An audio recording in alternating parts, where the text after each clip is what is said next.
विष्णु पुराण का एक उपाय जरूर कर देखना। महाराज, विष्णु पुराण में स्पष्ट कहा है कि कार्तिक का प्रथम दिन किसी नदी में स्नान कर कर, तालाब में स्नान कर कर, नदी तालाब नहीं हो तो घर में ही स्नान कर कर, घर के दोनों दरवाजे पर, घर के बाहर दोनों दरवाजे पर घी का दिया लगा दें। उसमें एक कमल गट्टा, किराने की दुकान पे मिलता है काला कलर का कमल गट्टा, एक एक डाल दें नाम और गोत्र बोलकर, और शाम के समय पर एक दिया घर की देहली पर प्रतिदिन कार्तिक के महीने में लगा दें।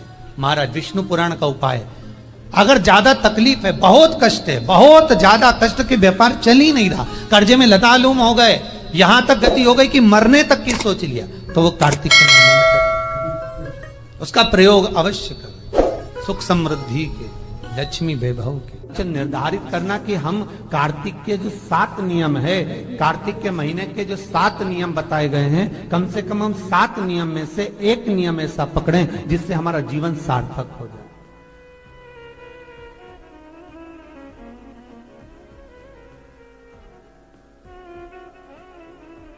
आप भले 7 नियम नहीं कर रहे कार्तिक के, भले एक नियम करो, पर वो नियम हमारा पूर्ण चलना चाहिए, उसकी नियम की पूर्णता पूर्ण होना चाहिए।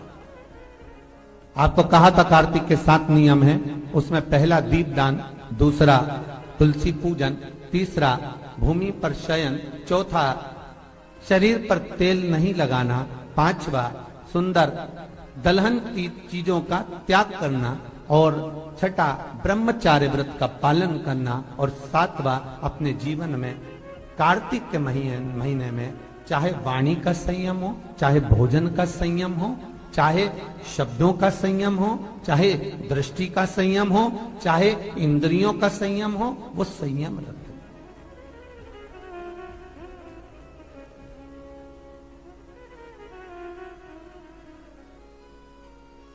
वो संयम धारण करना। अब हमें ये ज्ञात करना है कि 7 नियम जो कार्तिक के महीने के होते हैं, कार्तिक माहात्म्य में जो 7 नियम बताए गए होते हैं, इन 7 नियम में से कोई एक नियम हम हमारी जिंदगी में उतार लें, कोई एक नियम हम हमारे जीवन में उतार लें, जिस नियम के बल पर हमें परमात्मा का साक्षीकरण हो जाए।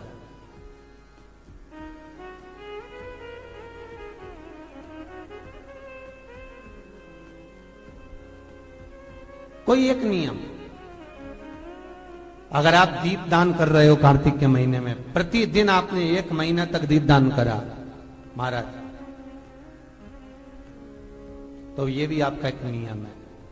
1 महीने तक आपने जो तुलसी में जल चढ़ाया, ये भी आपका नियम है।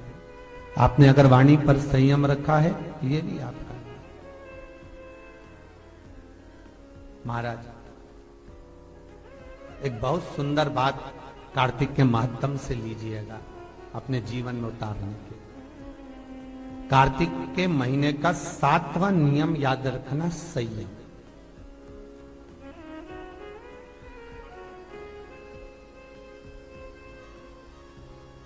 किस समय पर किस चीज का संयम होना चाहिए, निर्धारित करना कि हम कार्तिक के जो 7 नियम है, कार्तिक के महीने के जो 7 नियम बताए गए हैं, कम से कम हम 7 नियम में से एक नियम ऐसा पकड़ें जिससे हमारा जीवन सार्थक हो जाए।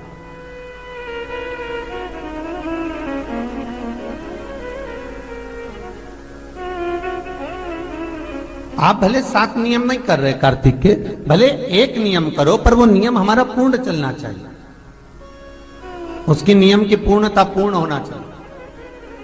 आपको कहा था कार्तिक के 7 नियम हैं, उसमें पहला दीपदान, दूसरा तुलसी पूजन, तीसरा भूमि पर शयन, चौथा शरीर पर तेल नहीं लगाना, पांचवा सुंदर दलहन की चीजों का त्याग करना, और छठा ब्रह्मचार्य व्रत का पालन करना, और सातवां अपने जीवन में कार्तिक के महीने में चाहे वाणी का संयम हो, चाहे भोजन का संयम हो, चाहे शब्दों का संयम हो, चाहे दृष्टि का संयम हो, चाहे इंद्रियों का संयम हो, वो संयम रखें।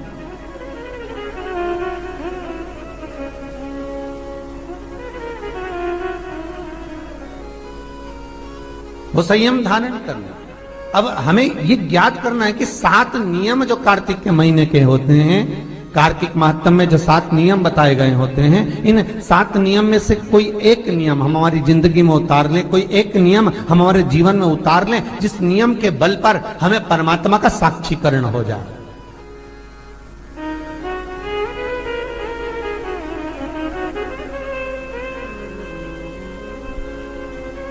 कोई एक नियम, अगर आप दीप दान कर रहे हो कार्तिक के महीने में, प्रतिदिन आपने 1 महीना तक दीप दान करा महाराज,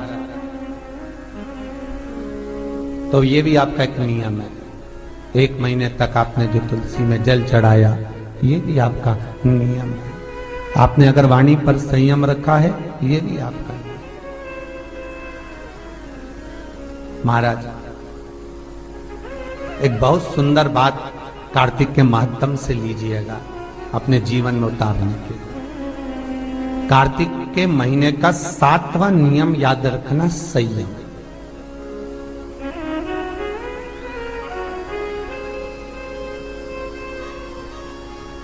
किस समय पर किस चीज का संयम होना चाहिए, ये हमारे विष्णु पुराण किस किसने सुनी है? हाथ उठा।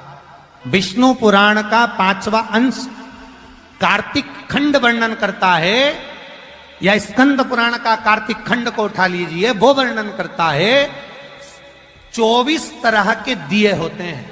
कितने तरह के? 24 तरह के दीप होते हैं। उस दीप में सर्वाधिक श्रेष्ठ दीप होता है तुलसी दल का, तुलसी की डंडी से जो प्रकट किया है। बत्तियों का भी क्रम है, एक लंबी बत्ती होती है, एक गोल बत्ती होती है। होती कि नहीं होती? लंबी और गोल। ये वाला स्पीकर बंद है, बार बार बंद हो रहा है, बार बार चालू हो रहा है, उसको देखिए जरा। बत्ती एक गोल होती है, एक लंबी होती है। गोल बत्ती और लंबी बत्ती में अंतर होता है, बहुत जमीन आसमान का अंतर है, बहुत ध्यान देना इसका। गोल बत्ती किस किस देवी देवता पे लगती है और लंबी बत्ती किस किस देवी देवता पे लगती है, तो स्कंद पुराण और विष्णु पुराण दोनों कहती है जो लंबी बत्ती होती है वो पितरों की जगह पर, पूर्वजों की जगह पर, पूर्वजों की जगह पर, बड़ के पेड़ के नीचे, पीपल के पेड़ के नीचे लंबी बत्ती का प्रमाण है। किसी देवी के स्थान पर, जो देवी की पूजन करते हैं, जगदम्बा की पूजन करते हो, पार्वती की करते हो, लक्ष्मी की करते हो, कुल देवी का स्मरण करते हो, लंबी बत्ती का प्रमाण। और जो गोल बत्ती होती है वो गोल बत्ती का प्रमाण किसी हनुमान मंदिर, राम मंदिर, शिव मंदिर, जितने देवताओं के मंदिर हैं वहां पर गोल बत्ती का प्रमाण।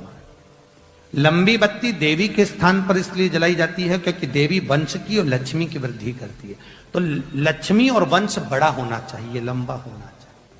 और देवता के सामने गोल बत्ती इसलिए लगाई जाती है कि हमारा मन, ये चित्त, ये वृत्ति आपके चरणों में टिकी रहे और एक दिन हम भी वैकुंठ का वास करें, इसलिए गोल बत्ती लगाई जाती। एक सहस्त्र बत्ती होती है, करें दर्शन कभी? यहाँ पे माताएं बैठ बैठ के बनाती रहती है 100 बत्ती, 108 बत्ती, 108 बत्ती बनाकर भगवान के सामने। उसका क्या प्रमाण है? कौन से पुराण में लिखा है कि 108 और सहस्त्रावली बत्ती लगाई जाए? तो स्कंद पुराण में कार्तिक खंड के अंदर स्पष्ट किया गया सहस्त्रावली बत्ती